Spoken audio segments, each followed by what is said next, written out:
What is up, my friends? It is a brand new week and you are very welcome along to tonight's late night agenda. Of course, we have lots to discuss. We're going to be talking about the lads partying over in Dubai and Ibiza. We're going to be asking what is the transfer plan, of course, and see if we can figure out who exactly is in Arne Slot's, line of vision for the transfer window. We're going to be going into detail on Jeremy Frimpong and how it looks like Liverpool have started those negotiations. A little bit on the transfer deadline day time changing. The window will close at 7 p.m. instead of 11 p.m. It's no biggie, but we got to go through it. We'll be talking about Harvey Elliott and his future at the club as well, and I'm sure lots of other bits and pieces over the next 90 minutes or so. You know the drill. It's your show. Do let me know what you want to discuss, and we'll get stuck into it. So yes, thank you to you all for coming in. I hope you're having a wonderful week so far, although it is in its infancy. And yeah, I'll lead off with whatever it is you guys want to kick off with. So you let me know, and we'll go from there. Right, let's look. Where can we start off with a nice easy one? Okay, let's start off with a bit of a stretch. So this article made me almost piss myself from Oliver Holt. And it said, Liverpool fans can jeer Trent Alexander-Arnold if they wish. But Eric Dyer's classy Bayern send-off was so special. It's like comparing apples and oranges, that, isn't it? Like, fair enough, I'm sure Dyer got a lovely send-off, but it's not as if Liverpool fans haven't given lovely send-offs to the likes of Bobby Firmino and others before. But how could you compare a local boy leaving the club with Eric Dyer leaving after a league title victory with Bayern Munich? It's like comparing apples and oranges, like I've said. And I felt like today in the media, it was just one pylon after another for Liverpool fans. And I, again, just sat back and thought, only at our club would this become such a big deal, such a massive thing that everybody wants to pile on about it. Liverpool fans are classy. We know that. And Liverpool fans were split. And look, I realised yesterday, I never actually gave you my opinion on what I would have done if I was in that stadium. So I'm going to answer that question tonight as well. I did do a video last night around my feelings with the whole situation, but I never actually said what I would have done if I was in Anfield. So remind me about that one in a while. Evening, Kev Parker, how are you, my man? Nice to see you. So it looks as if, to stick with Trent for a second, it looks as if there could be a £1 million offer coming from Real Madrid to get him out of his contract early. Now, again, this is because the Club World Cup starts June 15th, and any player's contract usually runs through to the end of June. So, of course, Trent would still be under contract with Liverpool and wouldn't be able to. So John Aldridge writes an opinion piece in The Echo that I read quite a bit. And in his opinion piece, he kind of suggested letting Trent go and train with Madrid or whatever, and then bring him back for the parade and let him on the bus and then, go from there. And I kind of think that's how this should have played out. Once Trent decided that his future lay away from Liverpool, I do think it would have been best served if Trent was just given an early holiday or something. And if he wants to come back and get on the coach and do the parade, that's up to him, like I've always said. But yesterday felt like a very avoidable situation, and it felt like a situation where a lot of people who have nothing to do with Liverpool, don't support it, don't write about it, just took it as an opportunity to feel morally superior and have a pile-on of Liverpool fans for doing what most human beings would react to 9 times out of 10. It isn't like Manchester United fans when they showed up at Wayne Rooney's house. Yes, let's not forget about that. Or it isn't like Arsenal fans booing Granit Xhaka, who I think was their captain at the time. All of these things didn't get such a big reaction, but when Liverpool fans show their frustration about something, apparently everybody jumps on their moral high horse. It's almost as if they're just waiting for that chance to take cheap shots, isn't it? Right, can we strip Trent of vice captaincy? Look, Trent is contracted and at the club, and let's just talk about what I would have done. So for what it's worth, and that's probably nothing, would I have booed if I was inside Anfield yesterday? No, I wouldn't have, but I also wouldn't have acknowledged them. That's kind of how I would have dealt with that situation. To me, it would have just been a player coming on to run around, and I wouldn't have reacted one way or the other. Because the way I deal with these type of situations is, in my mind, when a player makes that decision, they're dead to me. And I've said this about Mane and others before. And look, I know it hits different for locals and the fact that Trent's one of their own. And I've always tried to be upfront and honest and say, I can't speak about that. I'm not a Scouser. I can't speak about what it feels to have one of your own move on. But I have seen players come and go as a fan. And for me, and I said it with Sadio Mane, when a player decides to leave Liverpool Football Club, they're competition. They're dead to me. They're the opposition until their careers are over, and then we reevaluate these situations. But when you're still kicking a football around and still playing, to me, you're the competition. So Trent decided his future lies away. So would I have booed him? No. But I wouldn't have given him any acknowledgement either. That's just the way I would deal with that situation. But again, I'm not trying to tell anybody else how to speak about it. Carl, quick question on my membership. Didn't let me super chat when I was on holiday, and it's not run out, but wanted to know if it's affected my long-term membership. It just shows me, Carl, that you've become a member again, my man, and thank you for that. But it doesn't show me how long on my system here at the minute, but leave it with me, bro. I will look into it. And again, thank you so much for being a member this long, Carl, with us. Appreciate you. The Liverpool Prophet said, wait till Saliba joins Madrid. Did you see there were links with David Raya as well today with Real Madrid? Which is an interesting one, because they have Courtois, but maybe they think he's becoming a bit too injury prone. So yeah, that would be an interesting one. So you know what, actually, when we're speaking about Saliba, I totally agreed with Jamie Carragher's take on it. He does not look the same player when he's not alongside Gabriel.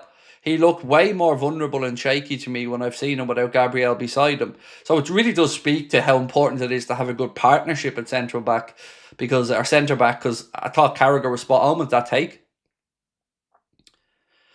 Carl said, hi Craig, I have the same problem with Super Chats. It won't let me send them when I'm a member. Wow. That's really weird, Cal.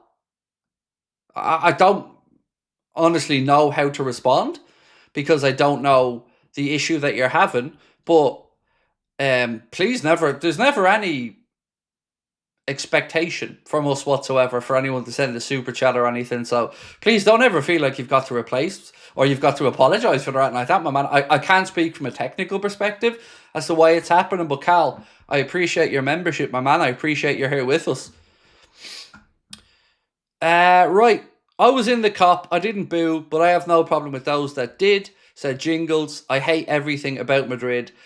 So now I hate Trent. Again, I'm very much a live and let live person. You pay your money, you get to have your say. And those that applauded Trent, sound. Those that booed him, sound. Each to their own. But I think it did feel like there was a shift in momentum of the game at that point as well.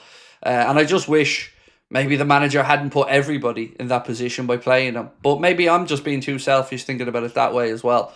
But honestly, I can't wait for it to be over and us not have to talk about it anymore, because it's just dominated the news cycle and fans' attention for the last week or so non-stop. And I think we're all just a bit fatigued with it, right? Especially with others trying to tell you how to feel. It's fair enough if it's a Liverpool fan. I've all the time in the world to debate back and forth with a Liverpool fan about, how we should or shouldn't react. But outsiders, people that don't have any want for you to succeed, they're the ones that really get me. And as for a particular channel trying to make out like this wasn't somehow racially motivated, the boos, that is one of the most disgusting things I've heard throughout this entire process. Whether you agree or disagree with somebody booing a player, fair enough.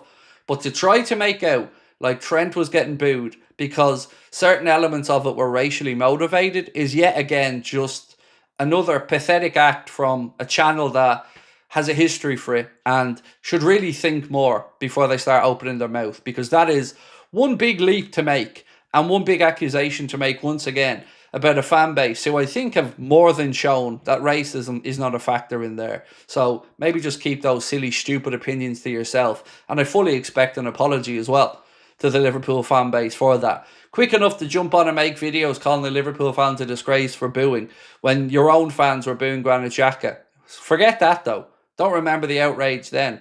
So just keep your shitty opinions to your own shitty channel about your own shitty club and leave Liverpool fans at the game out of it, because you've more than enough problems of your own at your own club to be talking about. Mr. Wolfhound Gaming said, let's not forget when United fans booed Xerxes and the team, and Arsenal booed against PSG. There's so many hypocrites out there, dude. So many hypocrites that it's got nothing to do with what's right and wrong. Let me make that really clear. This is all to just do with having a cheap shot at Liverpool fans. It's nothing to do with the actual situation. This is just them having an opportunity to take cheap shots at a club that they don't like. End of conversation. That's all it is in my eyes. As I've mentioned, Liverpool fans, we can debate back and forth about it between us because we have a right to. But other people sticking their noses in, I've no time for that. Somebody actually tried to say this. I swear to God, if you don't believe me, read through the comments of one of my videos. They tried to say that it was disgusting because it created, and I'm not messing here, a hostile work environment for Trent. Now, if that's the case, doesn't every away team come into a hostile work environment every single week when they travel to a game of football and are met with jeers and boos and... I mean, the leaps some people are making to try and just look down on Liverpool fans again, it's comical. Demetrius said, "Hi Craig, I live near Anfield Road and the talk is that his mural will be replaced the day he's revealed at Madrid. Rumours that the new one will be Verge." Mate, look, as you said, you live closer to the area. I haven't got a clue. It's not for me to say, mate, but if you have information as a local, it isn't a decision for me to make. I love the murals. I love that they're there. I love that they acknowledge the greats at Liverpool Football Club, but I'm also not going to tell anybody else what to do with their property or with what the locals should feel. If they want to leave it up, happy days. If they want to replace it with somebody like Verge, again, happy days. I just want everyone to be happy, man. I just want everyone to enjoy the club, enjoy football, and get on with it. But Demetrius, thank you, bro, for the update, and thank you for your support as well. Really do appreciate it. Craig, my wife wants to know why your tattoos are so dark. It's the camera. So with the camera that we use, the black saturation on it is really, really intense. So you probably noticed I don't wear black tops when I'm in front of this camera, because if I did, my face will go extremely white and I look ghostly. And if I wear a white top, it goes the other way and it gets darkened. So truth is, they're not this black. They absolutely are not. But we can figure out what way to change those saturation settings because we've played around with it back and forth. So yeah, she is right. They do look very black, but they aren't that black in real life. Craig, United fans showed up at Rooney's house. Oh, I know. I read back through the article earlier on just to have a little look at it. You're authentic and genuine, says my Arsenal mom. Well, thank you to mom. That's very kind of her. Look, that's one thing I'll always try to be, is just authentically me. You know, I'm not telling you I'm always right. I'm not telling you I'm this, that, or the other. But I will always give you my honest opinion. And I will always try to respect others and their views as well. But thank you, my man. Appreciate you. And again, thanks to mom. Sonny said, I think we need to forget about Trent. I know his name makes me angry. Seeing him makes me angry. And I want to enjoy the title. So forget him. Look, exactly. That's the biggest shame in all of this, is that we can't just enjoy the title. You know, in that piece I was mentioned from John Aldridge earlier on, and this is one aspect I totally agree with him on. Whoever advised Trent to make the I'm leaving video when he did, it felt like the wrong time. You've waited all season. So I know we all said we want to hear from him, but it does feel like it was misjudged on that timing. I think it should have either been done really early when he decided he was leaving, or right at the very end after the season had finished, before the parade perhaps. But either way, it is what it is. We move on. Next season, we'll have a different right back and he'll be enjoying his life over in Madrid. So let's just carry on as Liverpool fans and look ahead. And while we're looking ahead, let's talk about the centre-back situation, because you're probably wondering about the Mark Guehi stuff in tonight, right? So his name has just started to come around a little bit more in conversation. Now, I have no idea, and I'll be upfront and honest, quite how serious the interest is in Mark Guehi, but he is an option that is being assessed. And, you know, I don't need to come on here and tell you we're looking at Dean Huyson, you know that. But you know what's winding me up a little bit? I've seen a lot of journalists, some unnamed, some named, who are very good at pouring cold water on transfer stories and love to tell people that their sources say this isn't going to happen or that isn't going to happen. But here's a genuine question. When's the last time one of the local beat journalists broke a Liverpool transfer story? And this isn't me being sarcastic. This is a sincere question, because it gets a bit tiring being told, well, no, my source says we're not in for this or we're not in for that. But does your source tell you who we are? Because none of that information ever seems to be forthcoming. And that's what makes me laugh with these guys. Genuinely, when is the last time somebody that covers the local patch broke a story around Liverpool Football Club? Carl said, sorry to go on, but it wouldn't let me send super chat when I was on holiday, and now I seem to have lost my long-term membership. So the holiday thing could have been the location. So you probably couldn't send the super chat, and I'm guessing here, because maybe Google doesn't allow them from the Dominican Republic, which is where I think you're on holidays, Carl, if my memory's right. But with regards to the long-term membership thing, I can't see on my system how long it shows up, but I will check it into it in the back end and let you know if it's broken up or not. But I know you love the channel, man.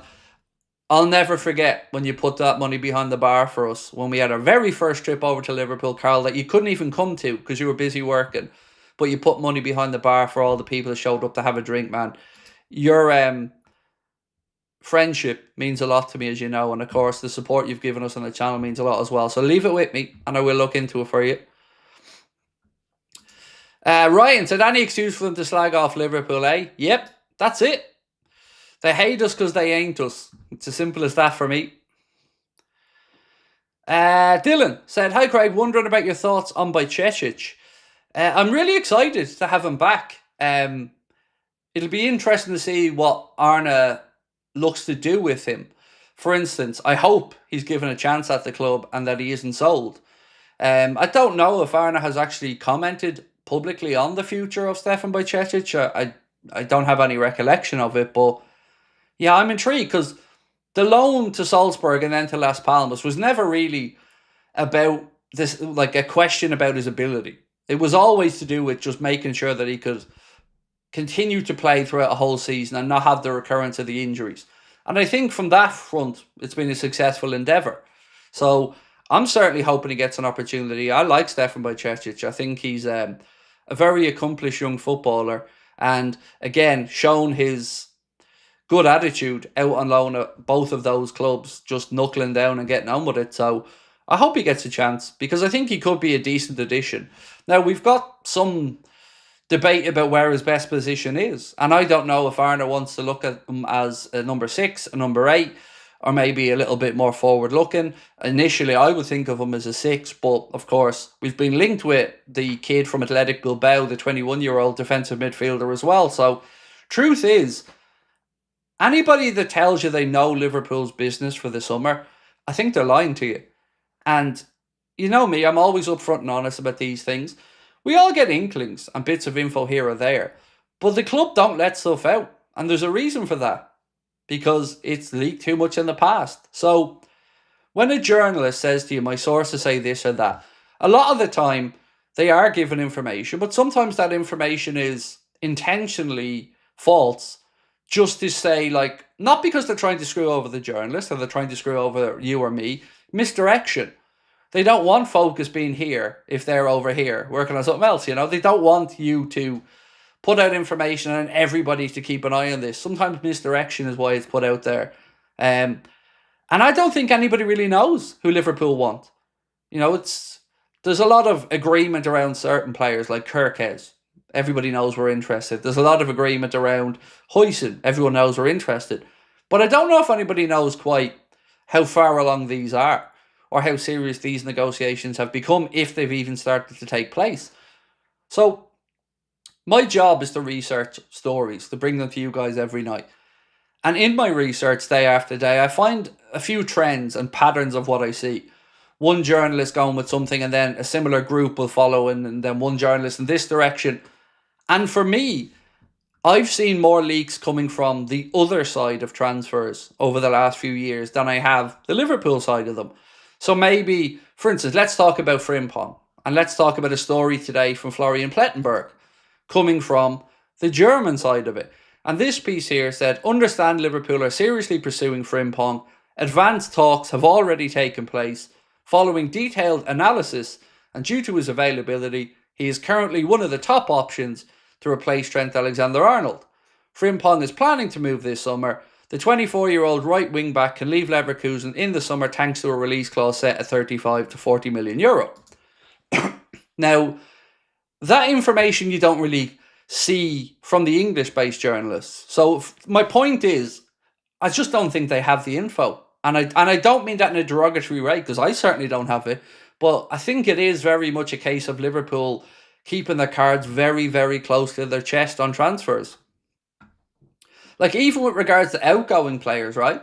We can all sit here and talk about, I think X is going to go or Y is going to go. But truly, we don't know what's happening with Chiesa. We don't know how up for sale Harvey Elliott is or isn't.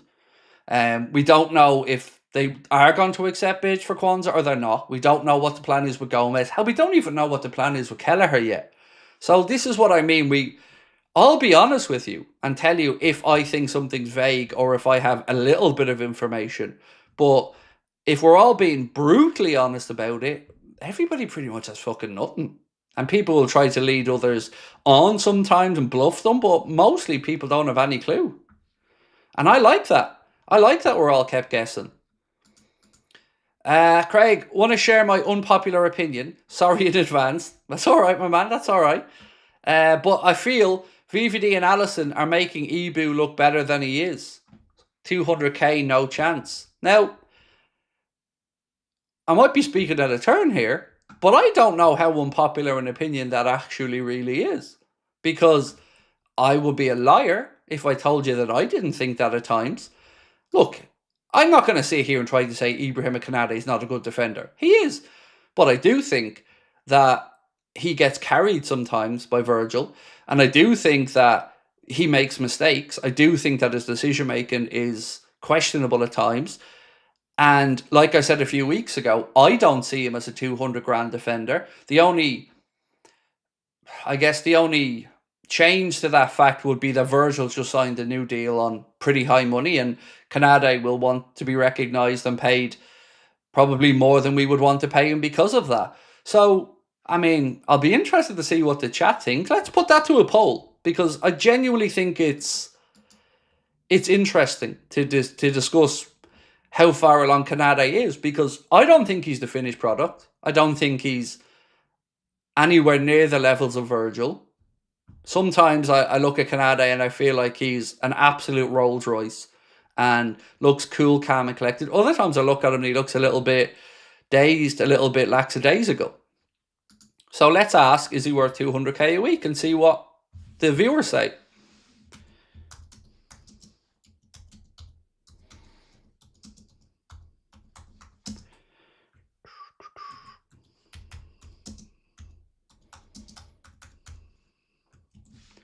Right, so is Konate worth £200,000 per week? And I will leave that for the chat to vote on and we'll come back to it in a few. Kev Parker said, Craig, I have a feeling this summer is going to be huge because we've seen this season what Slot can do without asking for players. So Virgil van Dijk certainly expecting a big summer.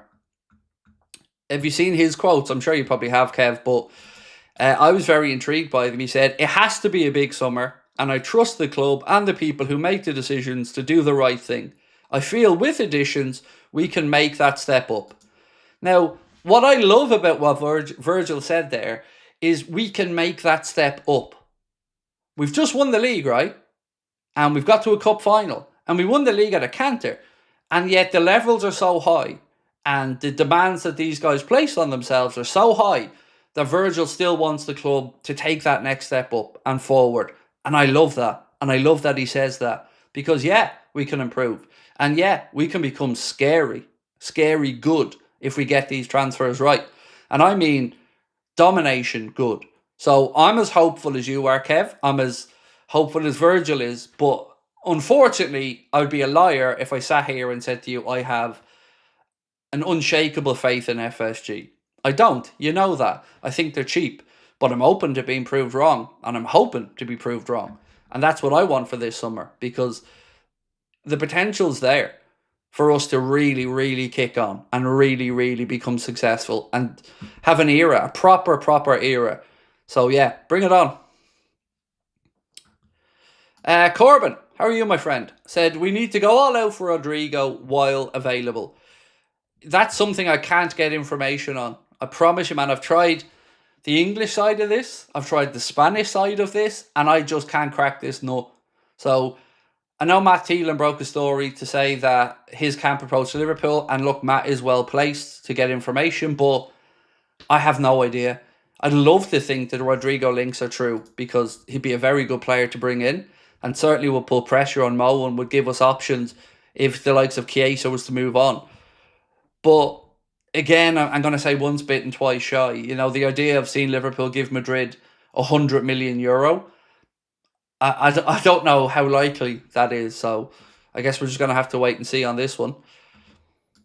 Hello, Craig. 20 times Oscar was super happy. Nice. Glad he was. And yeah, how great is it to know that trophy lift from Virgil is coming in a couple of weeks? Muckrap said, in my opinion, Virgil and Ibu have been pretty poor for a month or two, excluding the Spurs game.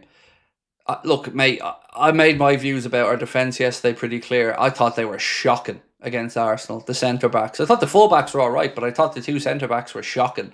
The goals we conceded were, I'm hoping, put down to the fact that we hardly trained last week and that the lads had a few days off and were, I don't know, maybe mentally half on the beach when we were 2-0 up, because some of the chance... Actually, do you know what? That's not even fair, because we were conceding chances earlier than going 2-0 up as well. It just... We look so vulnerable from set pieces. It's worrying. Every time we concede a corner or a free kick, which we seem to love to give away in these wide positions, more often than not, the opposition team gets a shot on goal from it.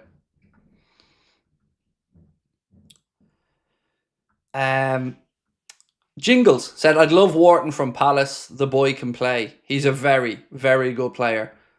And again, to be totally honest with you, the only real links that I've seen were from Manchester City to Adam Wharton, and that was even a year ago. So I don't know who's in the market from this summer or where he's likely to move, but I do agree with you. He's a very, very good player.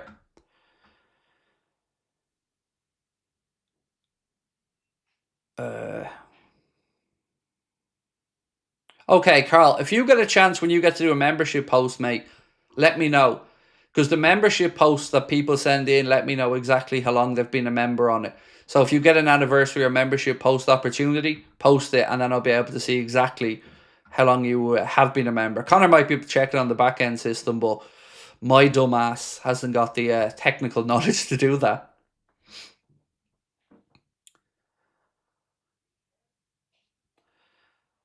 So see this one.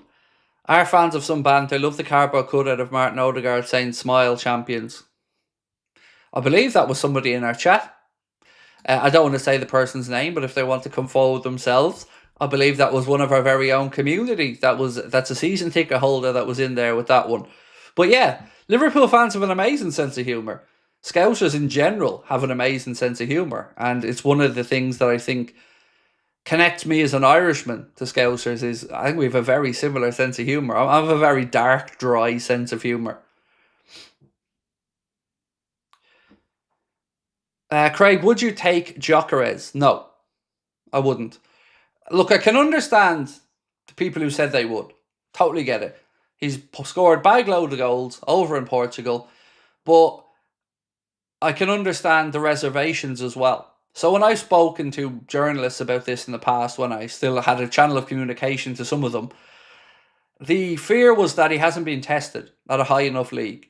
And if we look at it through emotionless eyes, it's going to be like rolling the dice on Darwin all over again. Somebody who's gone to the Portuguese league, scored a hatful of goals, and then will he do it in the Prem? And look, for what it's worth, I think he probably will have a better time scoring goals in the Prem than Darwin has, but I still wouldn't feel comfortable because it would feel like we've rolled the dice again and not really gone for the best fit. So I would say no, but I could totally understand why people would be talking about him because I think Arsenal are a far more likely destination. I think their new sporting director likes the idea of him.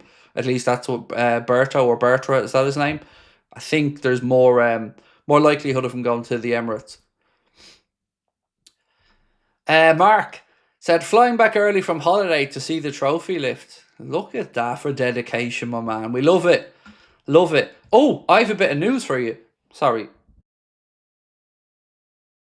I have a little bit of news for you, actually, speaking about trophy lifts. So, our two shows in Liverpool this month, the title celebration party and the reunion show, just got confirmation today that we also now have a musical act booked for those shows, who's going to do a 45-minute set of all the Liverpool songs from top to bottom, all the ones that you hear week in, week out, all the ones that you know and love. We're going to have a musician performing live. So before I come on stage, we'll have a musician for both of these shows to get you guys pumped up and ready to go. And then I'll come out with the Premier League trophy and we'll have some fun.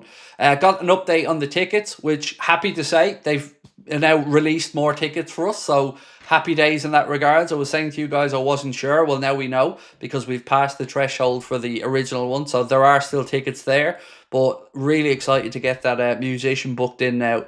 So we're going to have some fun on the night. Can't wait to come see you all. Sebastian said, hi Craig, going to the parade from Spain. Can't wait. Nice.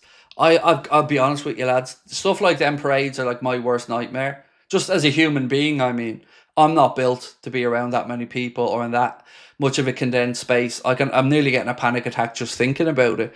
So yeah, a lot of people are saying to me, why aren't you going? Genuinely, I couldn't cope with it. I couldn't be around that many people. My anxiety levels go through the roof. Ivo said, I can't understand why people are moaning so much about Canade. He's not even that good. And for 50 to 80 million, we can buy a much better defender. I don't know if people are moaning that much, to be fair. I think people are just concerned, mate, about what's going to happen.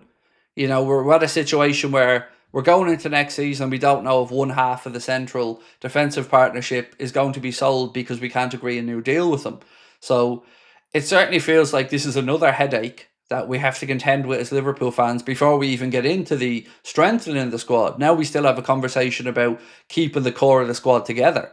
Now look, we got 2 out of 3 done with the 3 that their contracts are up. Virgil, Mo, new deals. Trent obviously departing. And we don't want the Canade headache as well, because as we know, he's got 1 year to go. So for me, it wouldn't be the end of the world if the club can't agree. I fully back the club that if they have a number that they don't think there's value at.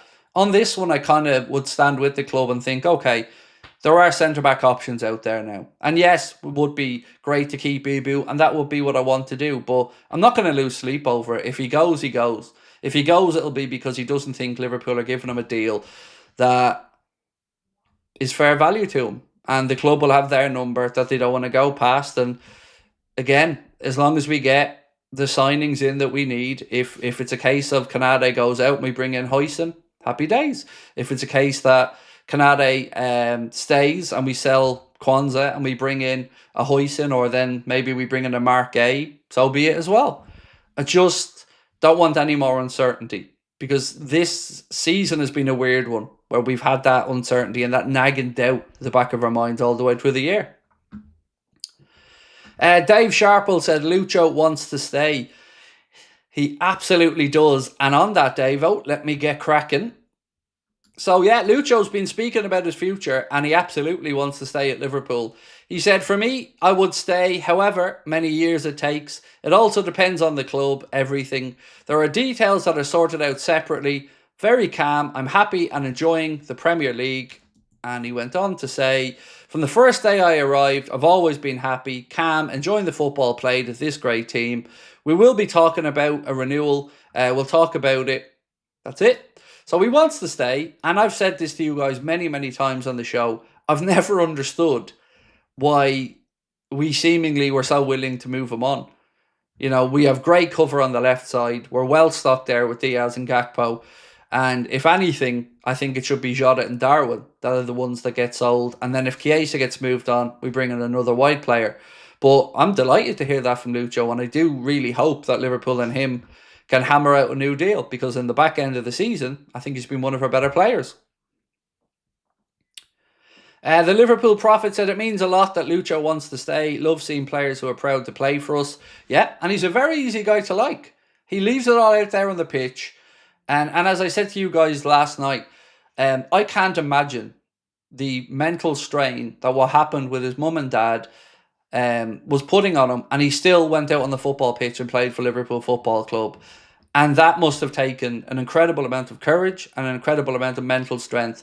And in my estimation, he went up tenfold then, because he could have, and everyone would have understood if he didn't want to play. Nobody would have said a bad word about it because, of course, family comes first.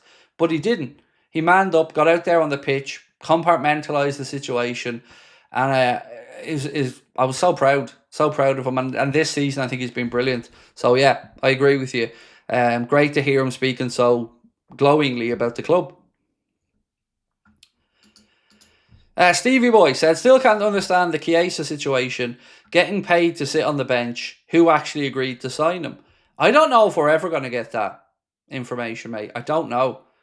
It's one of those that makes no sense to any of us, and I've yet to really see somebody give us a definitive on it. Like, we still don't even know if the club want to sell him or not. That's the part that I find really strange about it. Like, he's not even a matchday squad. Surely he's going to be sold. Now, we know his agent's going to be over in Liverpool, or is over in Liverpool to discuss it, but surely common sense would prevail and say, look, if Arne doesn't fancy him, if Arne doesn't want to give him a run, sell him and free up a squad place. But you are right. It's one of those transfers that is a real head scratcher. So we got having a conversation just before I went live in our Discord group, and we were talking a little bit about Darwin Núñez. And I want to ask you something. Do you think Darwin Núñez is going to badmouth Liverpool when he leaves the club? Because I bet you he will. Now, comparisons were made to another former player who loves to talk shit about us, but for all the Trent stuff that we've seen written in the media and we've seen Liverpool fans go back and forth on, and I don't mean to keep repeating myself, but I'm far more angry at Darwin Núñez than I am anybody else because of the way Darwin Núñez accused the football club of not playing him over money. Not because he was shit, but because of money. And I think that's gone under the radar. That to me is one of the most disgusting accusations labelled towards our football club by somebody employed by that football club that I can remember for a very, very long time. And I really don't understand how Arne plays him. I don't understand how he got a pass. Because he should be nowhere near the team, nowhere near the squad. He should be training with the 21s. I don't know what message that sends to allow him to get away with that. And it's not the first snidey little social media post he's put up either. He definitely just feels like somebody who won't accept that it didn't work out here and some of that was his fault, if not all of it was his fault. Defo seems to be somebody who thinks it's everybody else's fault. And the fans who, in my opinion, have stood by him more than he probably should have been, have again just seen this guy throw his toys out of the pram. And I don't understand why Chiesa isn't getting a look in, but yet trains and is professional. And this clown that accuses the football club of underhanded reasons not for playing him just gets a pass. Really, really, really, really frustrating. Just to me anyway, because think about it. He said, I'm not getting played because of this rumour about 5 million quid to Benfica. That's it. Not because he's shit and has been, or because he's treated fans horrendously, not even gone over to clap away fans who sung his name throughout the entire game. Why is he given a pass on that? We're all preoccupied talking about Trent, and that's the thing that's wound me up the most, is the Darwin stuff.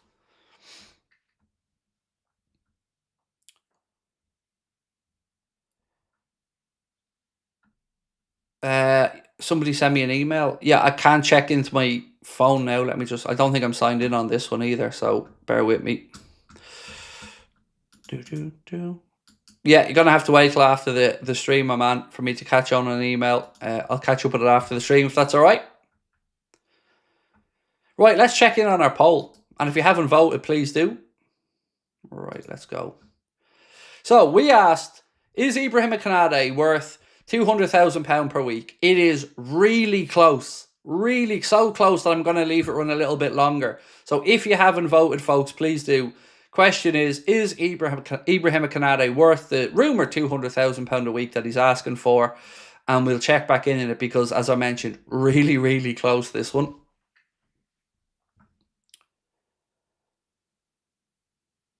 John and Tom Vernon are out. Michael Dunstan, thank you, bro. Appreciate your very kind post. Much love. I never get tired of seeing lovely stuff like that, mate. Thank you. John and Tom Vernon out said, Craig, I hate saying this, but I feel like Szoboszlai isn't good enough when we play low blocks. Do you think Slot will bring in a new number 10 this summer? Right, let me try and unpack this. I find it hard to blame any one person for our inability to break a low block, because it has been something that we've struggled with under different managers with different personnel. Now, the second part, yes, I do expect him to bring in somebody. I don't know in what position, whether it'll be a 10, an 8, or a winger, but we are going to have to replace a playmaker in Trent with somebody. And it won't be a playmaker at right back, because there is no other Trent. There is no other right back that does what he does with his ability to just ping passes and break lines. So yeah, we're probably going to have to bring in somebody creative that will play in the hole. And if I was a betting man, I would think if Elliott gets moved on, then that's the squad place that will be taken up by somebody who could come in and play between the lines like that. Because that's what we need. We need somebody like Elliott who gets the ball, moves the ball, keeps it quick. We're far too slow when we play against a low block at times for me. And look, who am I to tell Arne Slot what to do? He's 50 times the coach I'll ever be. But it's something that seems to follow us. And I watch other clubs like Manchester City or Arsenal, and they seem to find a way a lot of the time against a low block, whether it be the physicality of somebody like a Mikel Merino finding a way to get on the end of a cross, or whether it's, the likes of Bernardo Silva moving the ball quickly between the lines, or De Bruyne picking out a pass. They seem to be able to unpick the lock, and we seem to struggle with it. And that hasn't really changed under Arne, in my opinion. So what the answer is to it, I think it is more creativity, like you've said, but I also do think it is moving the ball quicker and stop playing side to side, side to side, side to side, hoping for these things to open up. And sometimes just go try take on a player, try to force things to make it happen. Peller said, Craig, will we get top 5? The next 16 days will be very nervy as a Chelsea fan. United and Forest in the league and Real Betis in the Conference League final. What do you think we achieve? I think you beat Real Betis because I think you're a better team. With regard to the Champions League spot, honestly think it's a toss-up between you and Villa at this point. I know Forest is still in the mix there, but I do think there's only one real spot left. And I think that's going to be between Chelsea and Villa. And maybe Forest. If Forest beat you guys last day of the season, that could get it for them. But do you know what? I'm going to be honest. I find it hard to answer the question neutrally because I don't want you to get top 5. Because I don't like Chelsea. So I find it hard to separate my emotion from the logic. So I think a coin flip, I seen the percentages of Match of the Day 2 last night, and I think, if I'm not mistaken, percentage-wise from the Opta analysts, you have the best chance, but it's going to come down to who holds their nerve for those last few games. Eddie, how are you, my man? Eddie Cox-Wilkin said, there's no point us talking about signings because we all know FSG won't spend or won't want to spend money. I have similar doubts about our owners as you do, Eddie, as I'm sure you know, my man. But what can we do, bro? We can only sit here and wait and see what happens. It feels like this is a sliding doors moment for FSG. So there are still a lot of Liverpool fans who are on side with them. And, winning a league title definitely helps them in that regard. But for me, if they don't act in this window, I think you're going to see a backlash that is going to be a follow-on effect from disappointment from Trent and stuff like that. And I think this is their summer. If they don't get it right this summer, what I struggle to see, Eddie, is where's the excuse? So it's no Arne wants to settle in and have a look at his team. It's not going to be, we didn't have a sporting director in place and the staff needed to get to grips and, go through all the analytics. And there are no more excuses. We've not spent in 2 windows. Our sporting director has been in a year. Edwards is back at the club. We've a new coach in. We know where we lie with the contract situations of certain players. So the excuses are gone. And many, many journalists have written about the fact that Liverpool don't have PSR headaches and have an ability to spend. So for me, it's going to be very clear. And I can promise you one thing. If they don't, I'm not going to shut up talking about it. And if they thought I was bad before with the where's the money John stuff and calling them cheap, I'm going to intensify that tenfold, mate, because this is it. We made a mistake last time we won the league and we didn't push on from it. If you don't learn from your mistakes, that's a bigger problem. Because for me, we can all make them. You know, we can all have judgments that go one way or the other. But you need to learn from the things you've done wrong. And we didn't strengthen from a position of strength after winning the league the last time. And it would be stupidity of the highest order for us not to do it this time. So we'll just have to wait and see, I'm afraid. Cal said, Craig, imagine the scenes if FSG we actually win the sacred quadruple. How much broccoli if that happens? If we win a quadruple, I'll have 2 pieces of broccoli for you, mate. Here you go. But with regard to the spending, see, I found myself in this really uncomfortable position over the last month because I'm sitting here and have always said, I want FSG to spend. I want FSG to spend. They're cheap. They're cheap. But in all honesty, I've always understood not just throwing money away. So I have no issue if we move on players that the club don't want and use that money to improve the squad. And if the net spend at the end of the window is only, let's say, 100 million quid, I don't care as long as we all look at that team and think we've upgraded left back, we've upgraded right back, centre back positions boxed off, we've got 2 new attackers in. How they do that and how they get to the point where they improve the team, I don't mind. But it has to be done. And if it's done and we do it on the cheap and we're all happy about it, brilliant. I want the club to be sustainable. I'm not an idiot. Despite what the likes of some of the Echo journalists like to think about us fans that call out the owners on stuff, we don't all want to be Chelsea or Manchester City, but we do want our owners to show some desire to win and back the manager. And Aaron has proven himself. Now's the time to prove it by going out there and using the money you've saved over the last 2 windows, plus the money that we've made this year, plus the Adidas deal that's coming in, and go out there and give the manager what he needs. But I'll still believe it when I see it. We need to strengthen from a position of strength, said Hex. Michael Dunstan said, have all that time to settle in and the manager has to bring in 6 players this summer. Exactly, he has to. Eddie said the excuse where you get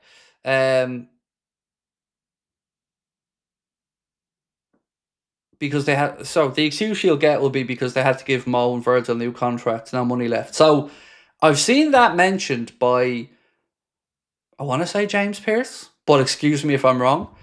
I've seen that mentioned, and in my eyes, that doesn't cut mustard, Eddie, because I look at it differently. So you cannot make the argument that they've put an investment into the next few years, but again, the counter argument is going to be, well, how much more would it have cost if we didn't renew them to go out and actually replace them both?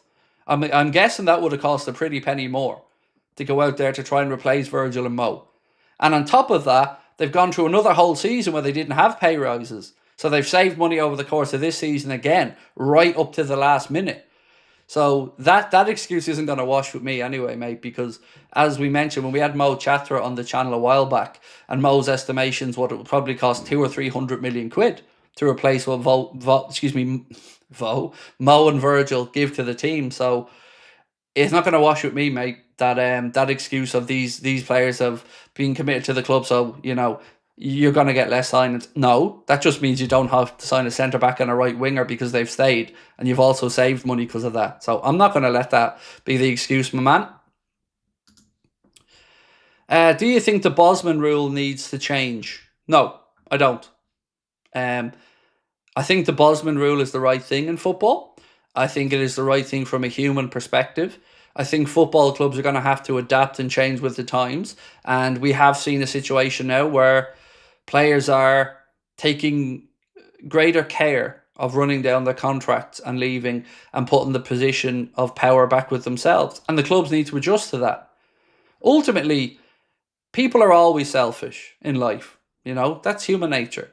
But maybe we see a situation where the 5, 6, 7 year contracts start to be given out when players are coming in.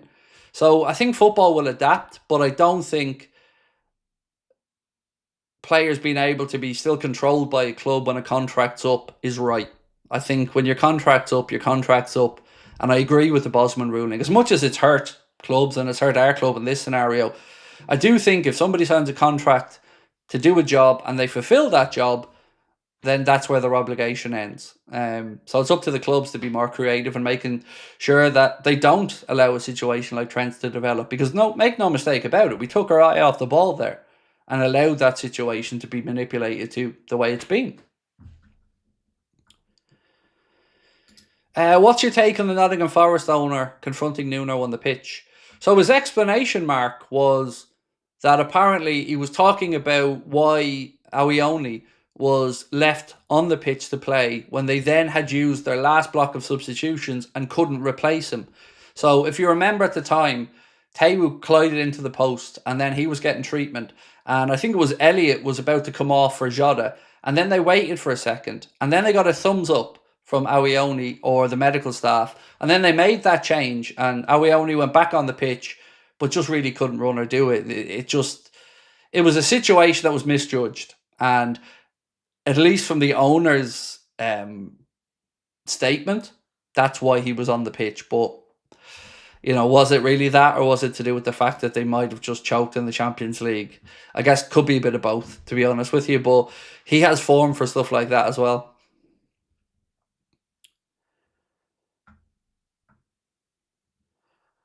Joseph said, I don't care about the net spend as long as we get the players earn it once. And Eddie, thank you for gifting a membership as well, mate. Just seen that one come through. And Matthew Walls, welcome to Anfield Agenda Ultras, bro. Thank you for your support. Appreciate you.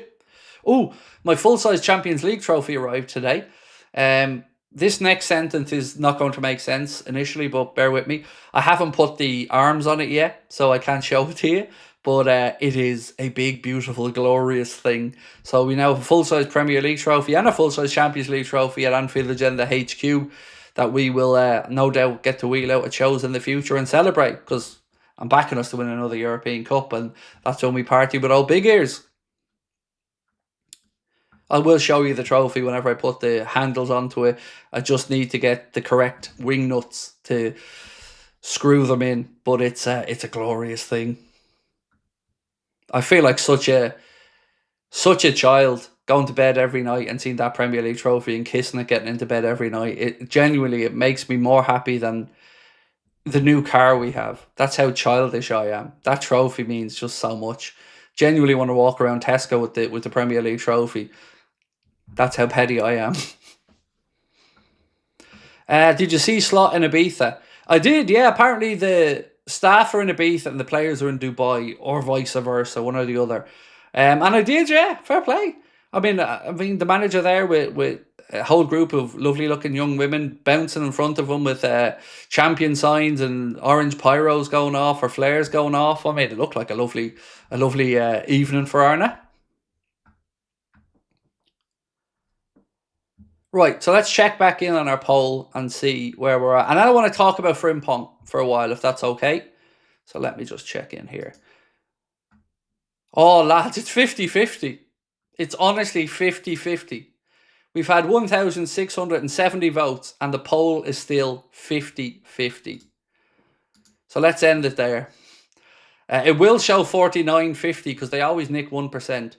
But we asked, is Ibrahima Konate worth £200,000 per week? And after 1,600 votes, it's 50-50.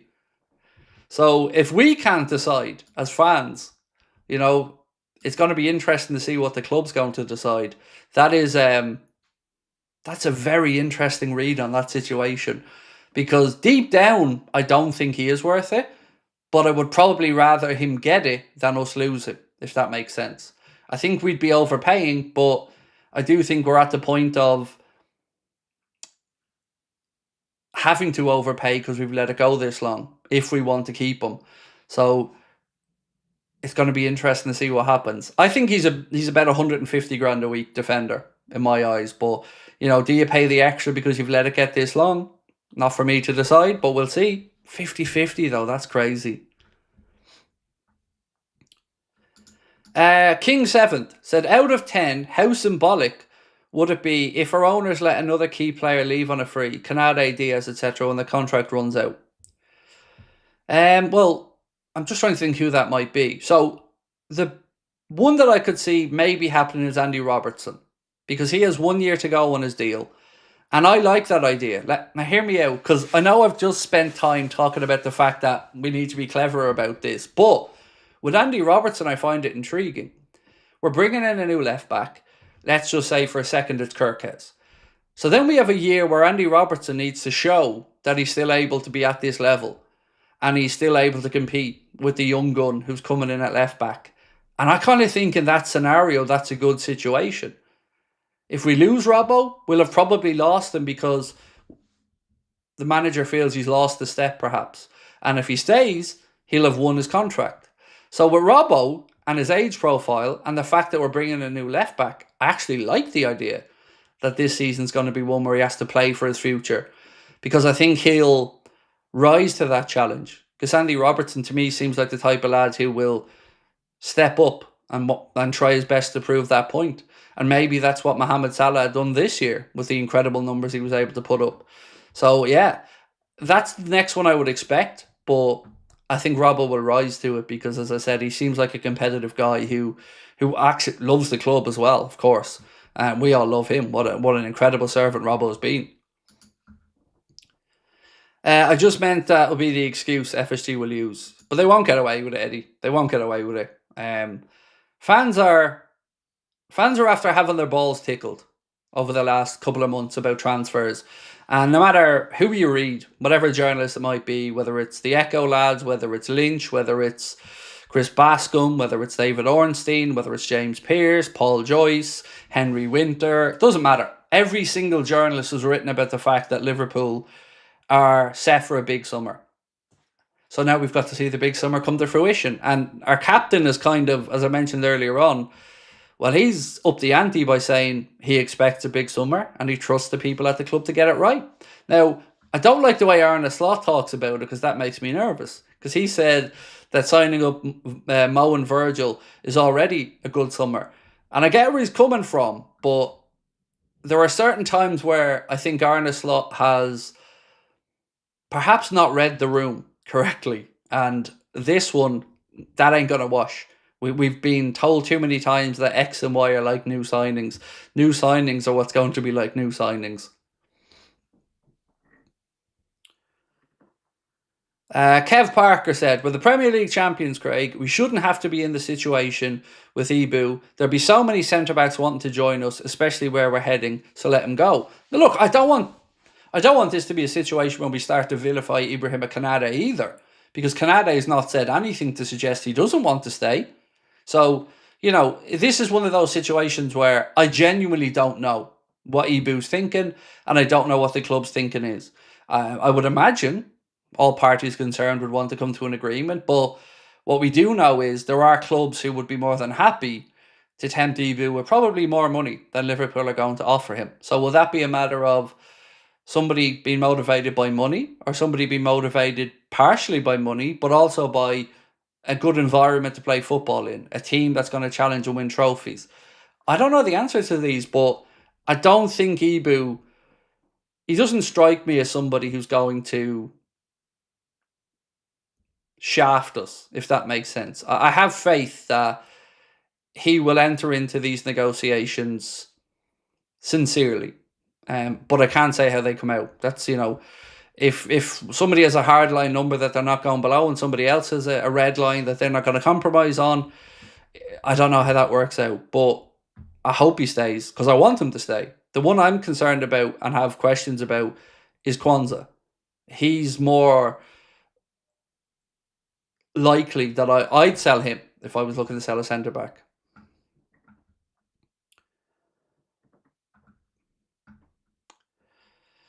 I wouldn't be against selling Costas and Robbo after this season, said Mukrab. I don't think we can afford to sell both. I do think we need to keep one around, and I think you get more money for Costas, and I think Andy Robertson's more important to keep around as well, because the standards I'm sure he tries to keep and set on the training ground every week and every day. So I think the sensible thing to do is to move Costas on, and bring in hopefully Kirkes. Yes, sir, Owen. Yes, sir. Champions, and I never get tired of seeing it, mate. Never get tired of seeing it. Wesley, how are you, my friend? Said, I just want us to sort out Ibu one way or the other and quickly. No more lengthy, drawn out crap. Keep him awesome. He goes. There are other options out there we can bring in because by Liverpool.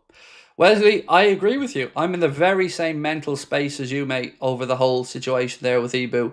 Um, I want him to stay, but I'm not going to lose any sleep if he decides he wants to move on. Um, yeah. Trent situation's one that hit me a lot harder. But, I love Ibu. I do. I love him as a character. But I do agree with many of the comments that there are other centre-backs who could come in and do a very good job alongside the best centre-back in world football. And we are Liverpool Football Club. And we are Premier League champions. And we are a club trending in the right direction. And I agree with everybody who said footballers should be tripping over themselves to come and play for us. I agree with all of that. So let's hope that happens, because I think we're all agreeing on most of the stuff in here. We are Liverpool Football Club, and I know we as fans often talk about that from a sense of, banding together and sticking together. But if you are a footballer looking at a project to join, let's look at Dean Huyson right now as an example. So he has a situation where he could go to Arsenal and compete with Saliba and Gabriel. He could go to Chelsea and sign a 4,000-year Sea Org length contract that keeps him there. For he's like my little Sea Org. Hope you got that little reference. To keep him there forever and make him a load of dough. And that's a project that is still shaky because you don't know what direction Chelsea are fully going in. Or he could come to Liverpool and genuinely see himself challenging Ibrahim Konate to get in alongside Virgil, or to see a manager and a club going in the right direction who are investing in him. And I think we're a really, really attractive proposition. Now, there are certain positions I wouldn't come near Liverpool for. If I was a goalkeeper, no way. Not if Alisson Becker's in front of me. We can sit here and have this argument about somebody wanting to come in and challenge for a spot. But let's be honest, he's the best in the world.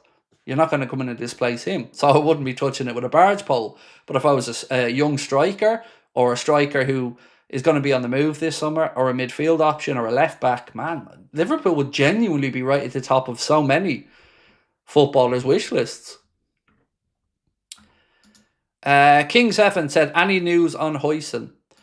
Nothing new. Genuinely, what I hope though, I do hope Liverpool get past this whole being respectful to Bournemouth while they're still challenging for European places stuff, because that's kind of out the window now. It doesn't look like they're going to be making European football, and I don't want us to miss a step here because other clubs are getting in quickly. I do think we should have some type of advantage here, obviously, because Richard Hughes should have a good channel of communication there. But my fear is that Real Madrid come in. And if Real Madrid do make a big play for him, he's just become a Spanish international. Xavi Alonso about to go in there as the new coach, and I don't know if he'd work in the system for Alonso, so I don't know how serious their interest will be. But I think of the Premier League clubs, we should be the pick of the bunch for him.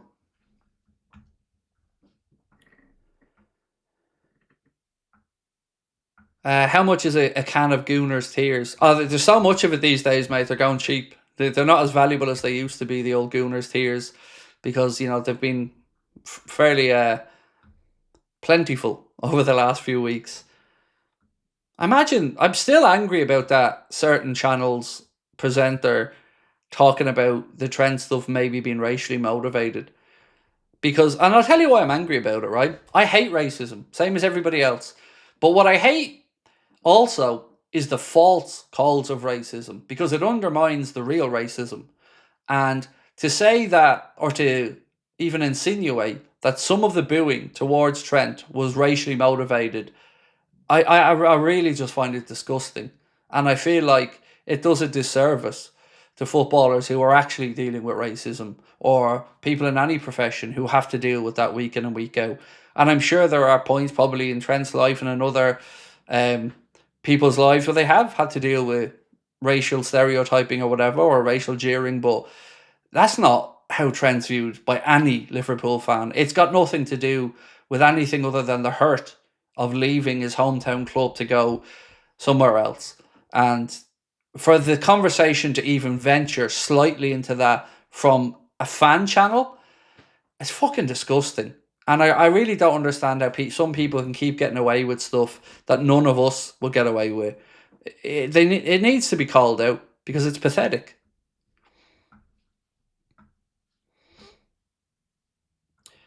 Right, so let's talk Frimpong. As I promised, I was going to move on to Jeremy Frimpong. So lots of bits and pieces today, including his agent on Instagram saying, "We working with Manchester as the tag location." So is that him on his way to Liverpool for a meeting, or is that, I don't know, flying into Manchester Airport maybe to come down? Can't say, but it certainly only adds to the intrigue, doesn't it, around the whole situation with Frimpong. And as we mentioned earlier on, Florian Plettenberg of Sky Germany said, "Understand Liverpool are seriously pursuing Jeremy Frimpong. Advanced talks have already taken place. Following detailed analysis and due to his availability, he is currently one of the top options for Liverpool to potentially replace Trent Alexander-Arnold. Frimpong is planning to move this summer. The 24-year-old right wing-back can leave Leverkusen for his release clause." Now, 1 second. I have to be careful about this again. So, where is it? So, unnamed journalist has said that his source has said no Frimpong to Liverpool and that he trusts his source. So let's wait and see if unnamed journalist source is on the money, or if everybody else that's been speaking about Liverpool being interested in Frimpong is true. So I'm very intrigued to see what happens here. What do you guys think? Do you think that Liverpool's interest in Frimpong is sincere? Let me know in the comments what you think. We asked, should we sign him the other day, and people were absolutely on board with that. But I do want to know what you think. Do you think it's going to happen or not? Because I don't know. I've kind of won myself around to the idea of it, but I don't know for certain if it will or won't happen.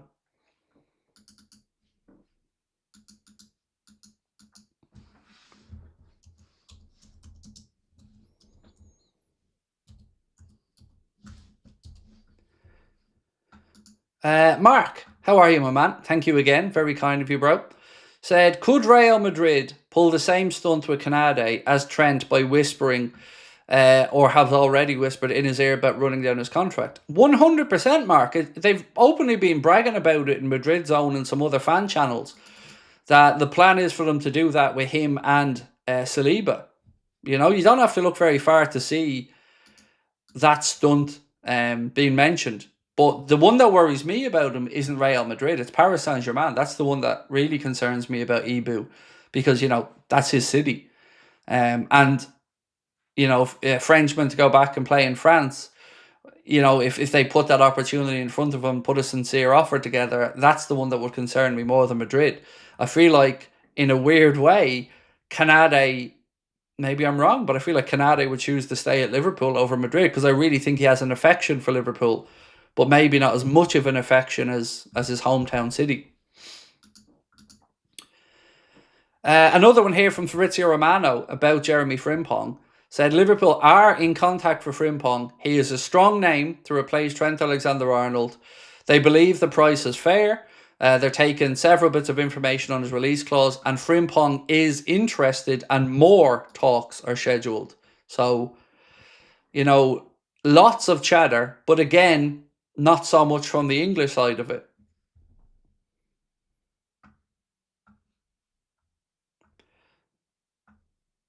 Kev said, from the poll you did, Craig, I think Frimpong would be insane for us.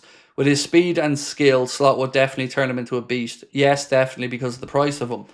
It's a weird one. If we didn't have Connor Bradley, I would be sitting here saying I don't want Frimpong. I would. I can't lie to you. I would be sitting here saying not a chance, because I don't think he's the style of fullback that we need. But as an addition or another tool in our toolbox for the right side, whether it be fullback, wingback, or advanced supporting or replacing Mo if he needs a break, that intrigues me. So because of Connor Bradley, I'm open to the idea of Frimpong. And I think price-wise, again, knowing that it can be paid in 4 installments, it should be an attractive proposition. And I think that's probably why it is an attractive proposition. What did you make to the comments from Rio? You're going to have to be a bit more specific on that one. If you're talking about Rio Ferdinand telling Liverpool fans that they shouldn't be booing Trent because he cost us nothing, then I very much think that he should mind his own business and stick to talking about stuff that is relevant to him. Because, look, I've had some back and forth with Rio Ferdinand, and I never wish the man any harm, but I sometimes do think his takes are terrible. And this is the same man that told Newcastle fans to be grateful for Mike Ashley and what Mike Ashley has done. So in this one, with all due respect to Mr. Ferdinand, I think he should just mind his own fucking business and keep his nose out of it and don't tell Liverpool fans how to feel. Because I know for a fact that if this was Manchester United in the Sir Alex Ferguson days and Paul Scholes announced at 26 years of age that he was departing on a free to head off to Madrid, the fuck do I think they're going to all stand there and applaud him and tell him what a great fella he is? Remember, we've seen clubs booing players who got them 100 million, like Aston Villa. So all of these people getting on their high horses can do one. The only people whose opinion matters to me are Liverpool pundits, Liverpool former players, Liverpool journalists, and Liverpool fans. Everybody on the outside can fuck right off with their moral outrage.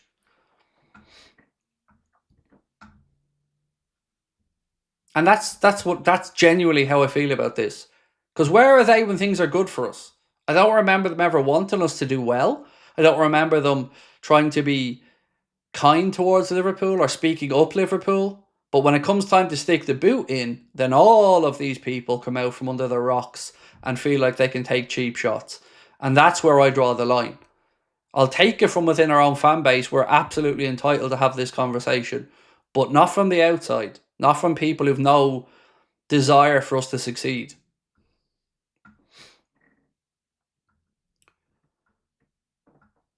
The Liverpool prophet said, Craig, we're supposed to be sat here clapping and cheering for Trent that snaked us. Look, everybody has their own feelings on it. You know, and like I've said, I try to be respectful to everyone's view on this. My take on it is I wouldn't have booed, but I also wouldn't have really acknowledged his existence because that's how I feel about these type of things. But it divides opinion. It is what it is. My saddest part of it all is that it takes away from the celebrating.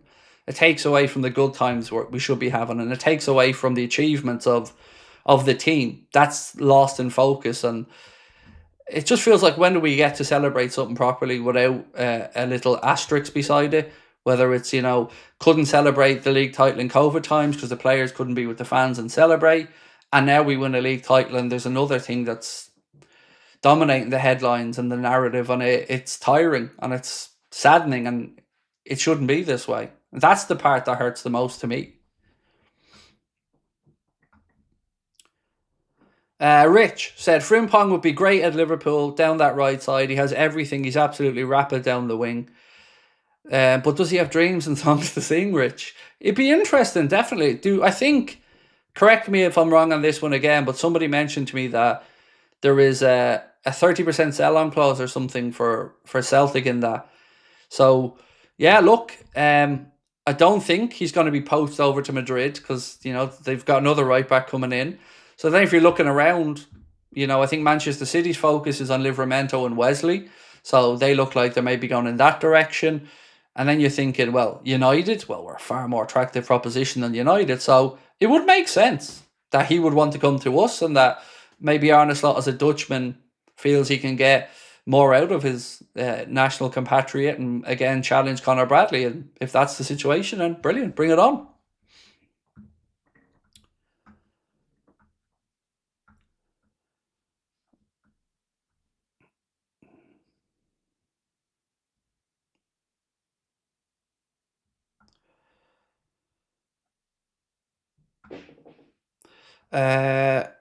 Craig, if you had to guess, who do you think Liverpool buy as the striker? God. I'm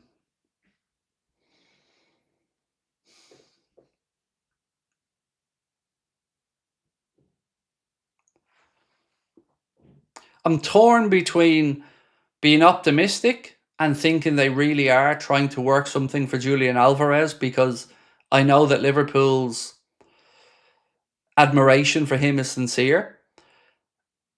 But push comes to shove, I feel like Ekitike is probably more likely for a few different reasons, but I really wouldn't know. Like, genuinely, I don't know who to sit here and tell you who I think we will sign there. I can tell you who I want, which is Julian Alvarez, but who do I think? I think there's zero chance of Isak at this point because Newcastle will get Champions League football, so zero chance there. I've seen Ollie Watkins' name bandied around, and look, thanks but no thanks. He's 29. Great footballer, good work rate, but no thank you. Sesko could be the joker in the pack because, of course, Jurgen Klopp will be able to, give Liverpool a lot of background information. Yeah, I really just don't know, lads. I don't know. Yeah, I wouldn't know. Genuinely, I wish I haven't got a clue, and I don't know if anybody does. Really, I don't. Yeah, I don't know. Really, I just don't know what to think. I know the ones that would disappoint me, but I don't know who's the most likely because I'm waiting to see what indication we get from where Darwin goes. Because if Darwin goes to Saudi, maybe that makes me think, well, there's very little chance there of Alvarez then. So we're probably more likely to go for an Ekitike or somebody. But, gee, yeah, who knows at this point, mate? Who knows?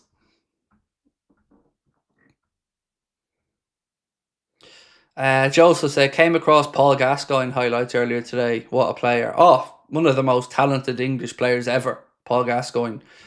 Just from pure ability and what he could do. Absolutely phenomenal footballer. Tanya said, Sesko 100 mil, not worth the gamble. I don't think he is 100 million. I think he's about 80 to 85 million, including the release clauses. But they're all, if we're honest about it, Tanya, there's probably a lot of gambles there. Like Ekitike, gamble, right? I think we have to say that. Alvarez, less of a gamble, but probably less likely, but definitely less of a gamble because he's Premier League tried and tested. Then you've got free transfer Jonathan David, who I just don't think is up to the job, and I think will end up in Italy. Seen reports on that in the last day or two. Gyökeres, again, never seen any indication that Liverpool are likely to make a play for him. Or is there somebody that somehow we haven't spoken about yet that will come in? I don't know. And what makes it really tough for me to answer is I don't know what an Arne Slot number 9 is. I don't know what type of number 9 he wants in his system. Does he want a Delap? Does he want a Cunha? And by that I mean a direct striker who's physically strong, can run the channels like Delap and put himself about? Does he want somebody like Cunha who's silky but can also play as a false 9 and do the Bobby Firmino role? And they're just examples I was given because you get what type of player I'm talking about. We're not signing either of those two, but I don't know because I keep coming back to not fully understanding what Arne Slot's style of football is yet, because we've seen so many not false dawns, but so many different variations of how we played this year. Alvarez talk heating up on Twitter as we speak. Ooh. Make no mistake, he is my number one target.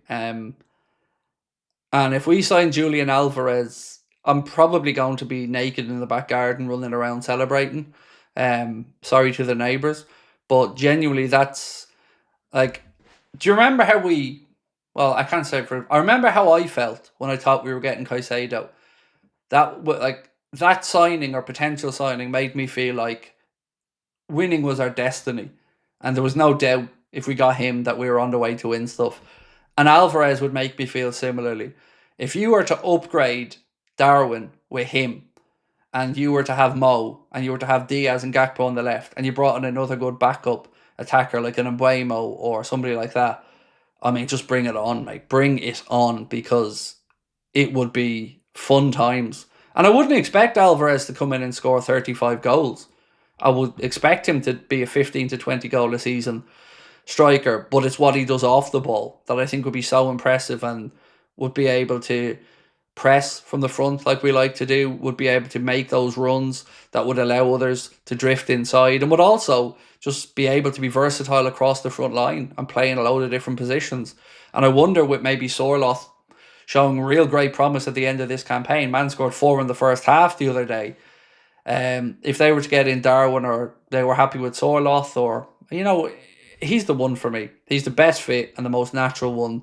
I think that would, if we're looking at the way they went about the manager process, and they looked at it and they thought, well, Arne's style is very similar to Jurgen's in a lot of ways, so it wouldn't be a lot of upheaval to the squad for the way that we'd want to play.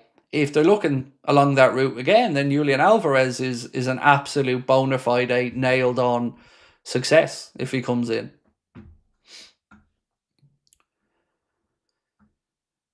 Sean Handley said, Alvarez is the number one for me, but I would be happy with Sesko.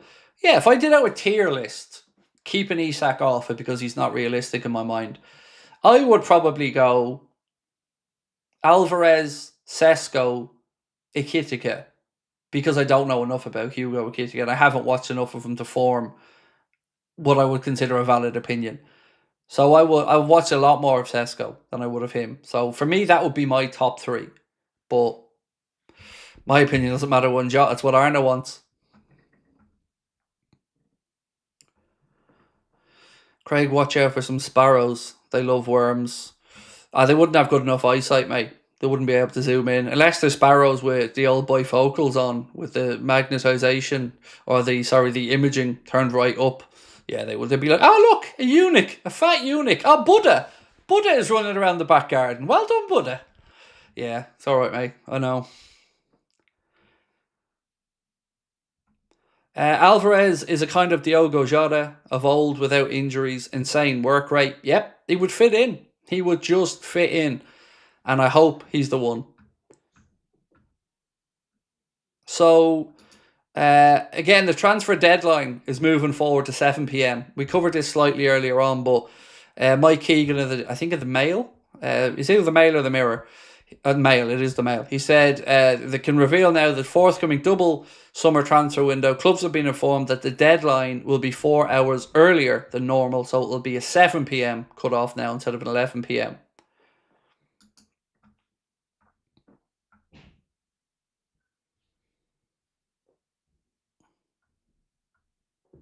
Ooh, I see Paul Gorst has come in for some pushback on. I'm glad. By the way, I'm very glad about this, because everybody knows I have my own dislike of Gorst and Doyle for the way that they carry themselves as journalists and the superiority complex that they seem to have. But I've seen lads from the Anfield Rap call them out. I've seen other Liverpool fans call them out. And now an X account that I'm sure a lot of you guys know, and I don't know this gentleman personally, but Moby Hayek has posted after. So Paul Gorst put a piece out that said, Liverpool's response to Trent Alexander-Arnold was disgraceful. It was Ian Doyle that put it out, but Paul Gorst posted this. Said, Liverpool's response to Trent Alexander-Arnold was disgraceful and self-destructive. It played into Arsenal's hands. Hard-hitting, on-the-whistle analysis from Ian Doyle. No, it wasn't. It was arrogance personified from a little fucking dweeb that thinks he gets to talk down to everybody else and that he is the voice of morality around all things Liverpool. And I'm tired of it. I'm tired of both of them jumping on and thinking that they can slag off whoever they want, can belittle Twitter accounts and Liverpool fans from all around the world, and that nobody's going to kick back on them. I'm glad to see today it's happening. So Moby posted underneath it to say, bunch of clowns you both are, Paul and Ian. Nothing worse than sports journalists from the Echo, no less telling fans how to be moral. Exactly. Thank you. I don't know Moby. He probably hates me, but I don't care. Thank you. Because I've had enough of these gobshites. They keep looking down their nose at us as if their shit doesn't stink. You work for the Echo, lads. And stick to maybe trying to make the website not give people epileptic fits trying to read it, resizing when you're pushing out ads. I'm sick of them. They've ignored our channel from day one. Won't ever see Anfield Agenda mentioned in the Echo. And I know why. And you know why deep down. It's because I'm fucking Irish. I know it. You know it. Everyone knows it. Can't handle that somebody who isn't one of their own, and I'm talking about just these two here, by the way, not Scousers, just these two, can't handle that I'm somebody who has a little bit of clout in the Liverpool world because of my YouTube channel. And they've ignored us intentionally over the years. And I'm fed up with them. They are two of the biggest clowns, in my opinion, in the journalistic world. And all they do is look down their nose at people. These are the same guys that said that Liverpool fans wanted to be like City and Chelsea fans. And then telling people, oh, go listen to the whole pod. Well, we did. It was still shit. The opinion's still woeful. And how dare you call people a disgrace? People who paid their money. As Andy Heaton pointed out, people who've had them season tickets for 30 or 40 years. And I've seen people come and go. And I've been there week after week. They're not entitled to a fucking opinion. You mightn't like it. You may say, okay, it isn't the Liverpool way. But it's the wording of a hard hitting and on the whistle. On the whistle says who? Because everybody that I've seen, Paul, thinks that piece from Doyle is an absolute disgrace. So I don't know who they claim to represent. But you're seeing lots of different people from lots of different walks of life now pushing back because it's absolute bollocks, quite frankly. Jingles, really appreciate you, my man. Thank you. Said brilliant show as ever. Thanks for what you do. Thank you, man. I appreciate that. Let me just welcome somebody, by the way, to the Liverpool or to the YouTube world. I only caught notice of this earlier on because somebody posted to me, and I don't know this man, but I want to wish him all the best in his little journey on YouTube. Lewis Steele, a journalist that you guys probably are aware of. I'd seen a post earlier on. Someone sent me to say that he's now starting a YouTube channel and he's going to be giving updates and stuff like that over the summer on transfers. So absolutely would say he's a journalist that we often quote his work quite a bit on the channel, and I would say definitely do check it out over the transfer window. As I said, I don't know Lewis Steele. I've never had a conversation with him, but genuinely welcome him to the YouTube world and wishing him all the best with his channel. Absent said, you are the biggest certified Liverpool fan channel. Not for me to say, mate, but if we want to look at numbers, well, without being rude to anybody else, we've had 8.5 million views in the last 28 days. Our competitors have had less than 2. And I don't know why that's the case, and I'm incredibly grateful for it. But my point here mainly is, I know that I'm a nothing. Like, people that think their shit don't stink piss me off. I'm a lad that got lucky, that found a group of people that doesn't mind what I have to say, and we have a bit of a laugh together. I don't take myself seriously, and I don't think of myself as anything other than a football fan who, you know, because he's Irish, has maybe an ability to waffle and talk. But I'll never ever get above my station and never think I'm at that I'm not. I got lucky, and I'm very grateful for that bit of luck. But I'll never ever let us, as a community or as a group, be talked down to by anybody. Because it's not right. Like, you're a fucking journalist that talks and writes about football, lad. Get over yourself. You're not the morality police.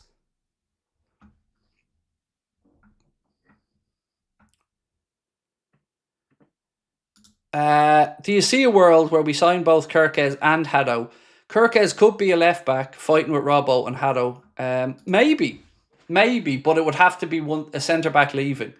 I still think of Haddo in my mind as both a left back and centre back. I think in the future he will move more inside to the centre back role. So There's a lot of sense to it. If you were to lose a Joe Gomez, then bringing in somebody like him who's versatile would make a load of sense to me. And again, I find it really hard to give you an honest answer, not knowing what way the centre back landscape is going to be. So Kirkes, look, I can sit here and say yes, Kirkes is somebody that's been highly spoken about and somebody that's very, very possible. But I don't know with Hado because I don't know with Kwanzaa and I don't know with Kanade and I don't know with Joey Gomez. So when we know what is happening with them, I think the rest of the situation will become clearer. I don't mean to pawn you off by not giving you an answer, but I want to be honest with you, and I truly just don't know.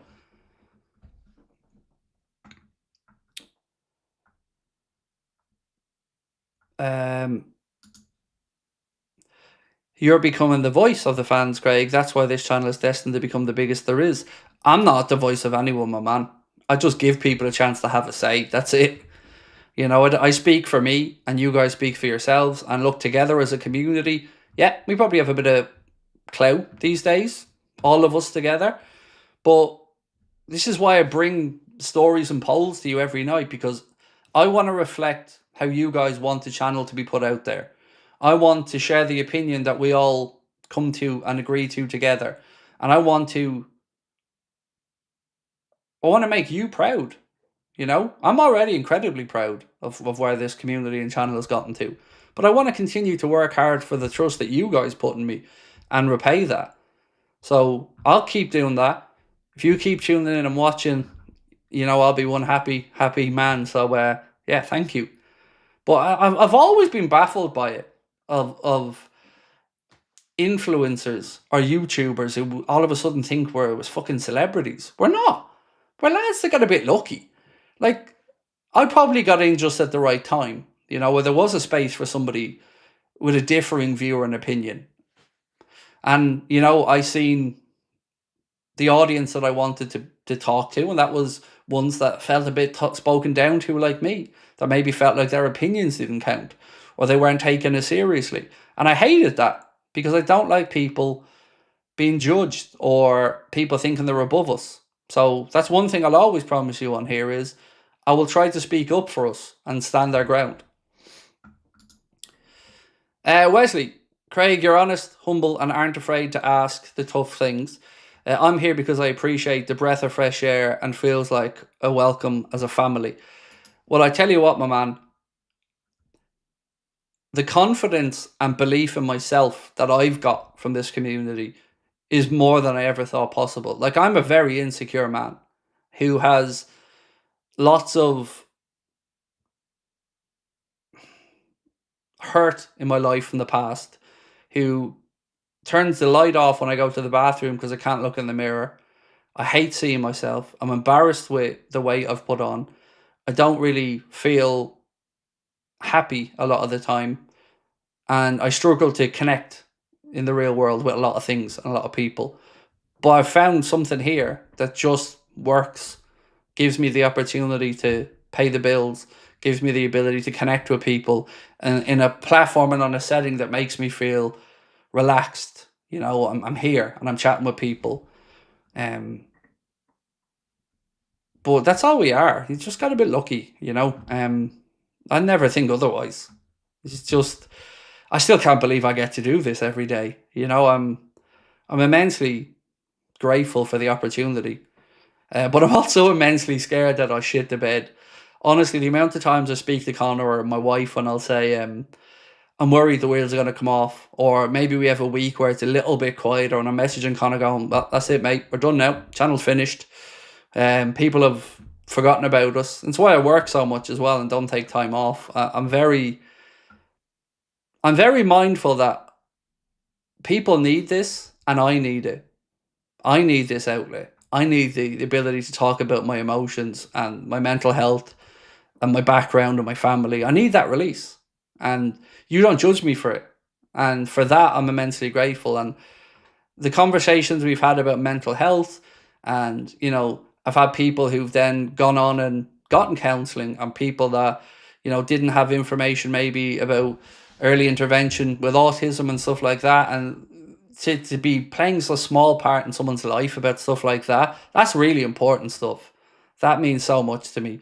And the fact that you guys let me into your home or every night and spend some time chatting with me. You know, I'm very grateful for it all. It's one of the things that fascinates me most about football is I often try to say to my wife, what if an alien came down that had never watched football before, and I had to try and explain to this alien why Liverpool as a football club and football as a sport means so much to me.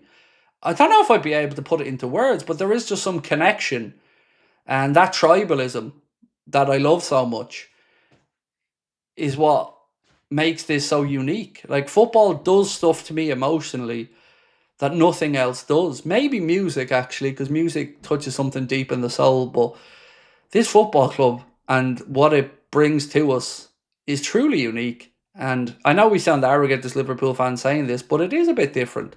And I think the fact that as an Irish person, I can, what's the word I'm looking for here? Empathize with a Scouser who feels maybe looked down upon or vilified.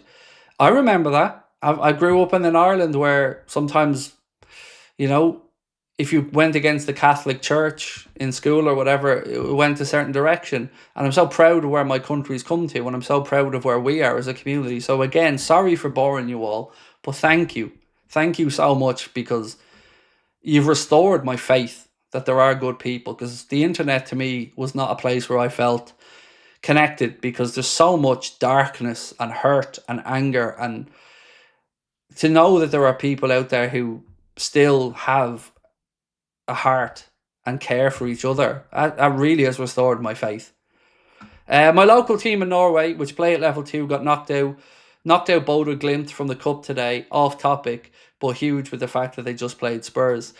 So I was watching Tobias. I was watching the Bodo Glimt Spurs game the other day, and I can't remember who was on comms for the game, but the I think the princess of the Norwegian royal family was at the game and had a red scarf on, and one of the commentators asked, why is she wearing a red scarf? And she had to be reminded that, of course, she's Norwegian and Norway's flag, but it gave me a little chuckle. But that story has been one of the real highlights of this football season for me. A small team that I've only ever really seen on live score or whatever when I'm checking scores, to fight their way back from nearly going out of business, where the captain of the club was collecting money for fundraisers when he was a kid and grew up to captain the club and bring Bodo Glimt to the semi-final of the Europa League. That is what sport is about. That is what makes it so fucking beautiful. And that's why I hate when these greasy fuckers come in to try and monetize the shit out of it all and fleece people. Because at its purest, at its simplest, sport and what it can do, it can bring people together like nothing else. Nothing else. Sport is unique, and that is the best of it. What happened, like that story, that I don't know anything about Bodo Glimt, but my God, I felt so happy that they were in the semi-final and where they'd come to, because they did it the right way and they got the rewards for it, and that's class.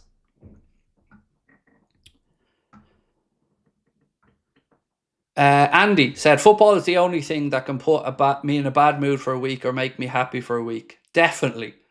Like, when I start going out with my wife, her dad and mum, they're not, they wouldn't be into football and sport really too much. So they never understood in the early days why my life revolved around Liverpool, and I wouldn't go out for a meal or I wouldn't go for a family visit when Liverpool played. And it led to some interesting early exchanges when I start going out with Sabrina. But now, all these years later, they finally know what football means to me and what Liverpool means to me. And it's unique, Andy. Definitely what football can do emotionally. Daryl says, the community you've built is amazing, mate. Much love. Thank you. And look, it took a bit longer than it could have, because we were so... I was so adamant that the chat needed to be kept free of assholes. And I probably, if you've seen our band list, it's very long. And we could probably have had maybe 400,000 or 500,000 subscribers now. But I wanted to make sure that people could come in every night and be themselves and not feel judged no matter how long they've supported the club or what part of the world they're in or who they love or what God they pray to. I wanted you to be able to just have a place where you can come in and find what I found, which is that belief back in the internet, and that people are more good than bad. And the channel's restored my faith in that because I've met all of you amazing people from it. And yeah, we occasionally get an asshole or two in, but they're dealt with quickly. And people know if you show respect to everybody in here, we'll get along just fine. Rich said, Craig, I've just started taking injections for weight loss. I've lost nearly 2 stone in 2 weeks. Injections you take yourself. Nice. So I've tried to look into stuff like that over here, Rich, but doctors in Ireland seem very unwilling at the moment to look into that route. And also, I just feel shame, to be honest, mate, about putting the weight on during COVID because, again, not to bore you with my story, but I lost 102 pound years ago, and I did it entirely just with calorie counting and a little bit of exercise. And then COVID came and I piled it all back on again. And I hate myself for it. And I can't look at myself. And as I turn the light off when I go to the toilet and stuff like that, I'm very self-conscious of it. That's probably why I don't do more events and live shows or TV work or anything like that. I can't look at myself. I hate it. So I'm hoping, my man, that you continue on your journey and it keeps going well for you. And hopefully I'll figure out something myself to go in that direction. But there's another part of it. I fucking love me grub, man. I do. I love my food and all the wrong stuff as well.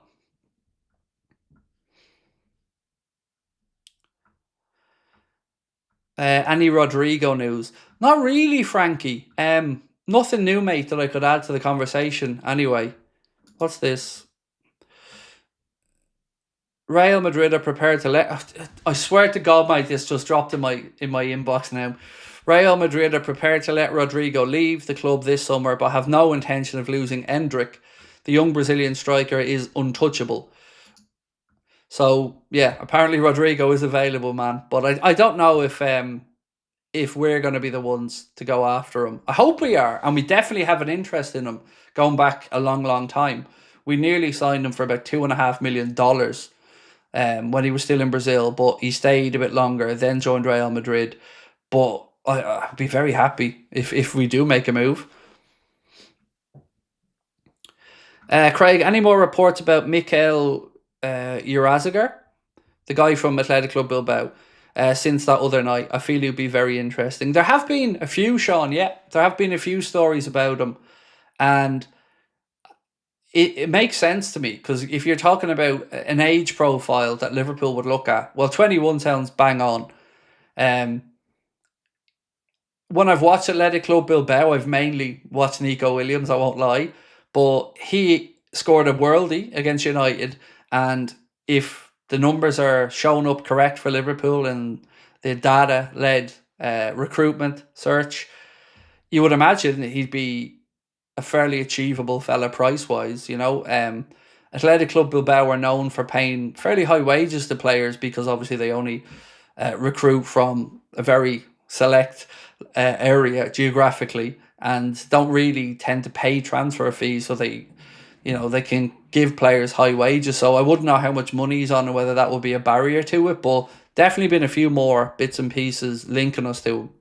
Right, I'm going to go and record a news update video for the evening where we're going to go through Ibrahima Konate and some more information on him. We're going to run through a little bit more on Harvey Elliott and his future, and we're going to talk a little bit about Julian Alvarez as well. So the reason I do these live videos, by the way, just in case you're ever wondering, is I know some people don't want to sit through a 90-minute stream and like their information in bite-sized chunks. So that's why I do a late video as well. So I'm going to go record that, and that'll be out in the next 20 minutes or so. But again, really cool stream tonight. Thank you. I've had so much fun. And it was lovely to, I guess, reminisce a little bit with you all as well. So thank you so much. Do drop a like if you can before you head off. Hit that subscribe button. And don't forget, if you want to come and see us for our 2 shows, We also have a musical act now on the night as well, and you can get your tickets with the QR code on the screen or the link in the description. We'll talk tomorrow.